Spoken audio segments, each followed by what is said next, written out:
नमस्कार, जनसह्याद्री Marathi news channel मध्ये मी अक्षय यादव आपल्या सर्वांचं सहर्ष स्वागत करतो। मित्रांनो, काल हर्षवर्धन पाटील आणि शरद पवार यांची भेट झाल्यानंतर आज इंदापूर या ठिकाणी जो दूधगंगा दूध उत्पादक सहकारी संघ आहे, या दूध उत्पादक संघामध्ये हर्षवर्धन पाटील यांच्या समर्थकांची आज बैठक लावण्यात आलेली आहे। आपण मागे पाहू शकता, या ठिकाणी बैठकीची सर्व तयारी झालेली आहे।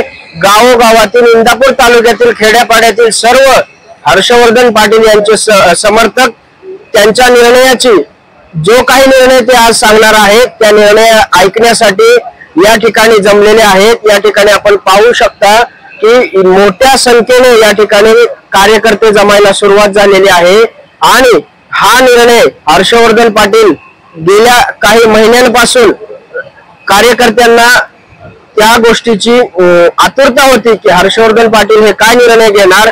आज तो अखेर दिवस उजाडलेला आहे आणि या ठिकाणी आज हर्षवर्धन पाटील आपला निर्णय या ठिकाणी घोषित करणार आहेत आणि त्यांचा काय निर्णय असणार आहे तो ऐकण्यासाठी या ठिकाणी इंदापूर तालुक्यातील सर्वसामान्य त्यांच्यावर प्रेम करणारी जनता या ठिकाणी उपस्थित राहिलेली आहे।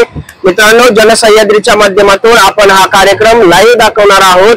आपल्या चॅनल अजूनपर्यंत जर सबस्क्राईब केलं नसेल तर चॅनल सबस्क्राईब करा आणि आज हर्षवर्धन पाटील यांचा जो काही निर्णय आहे तो निर्णय आम्ही जनसह्याद्रीच्या माध्यमातून आपल्यापर्यंत लाईव्ह पोहोचवणार आहोत। तर नक्की आमचं चॅनल सबस्क्राईब आणि आम्हाला आमच्या वेगवेगळ्या प्लॅटफॉर्म वरती फॉलो आणि शेअर आमचा व्हिडिओ करायला विसरू नका।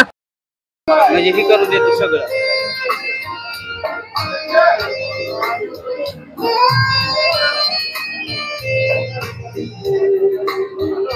बाहेरच्या बाजूला उभे असलेल्या सर्व पदाधिकारी आणि कार्यकर्त्यांना विनंती आहे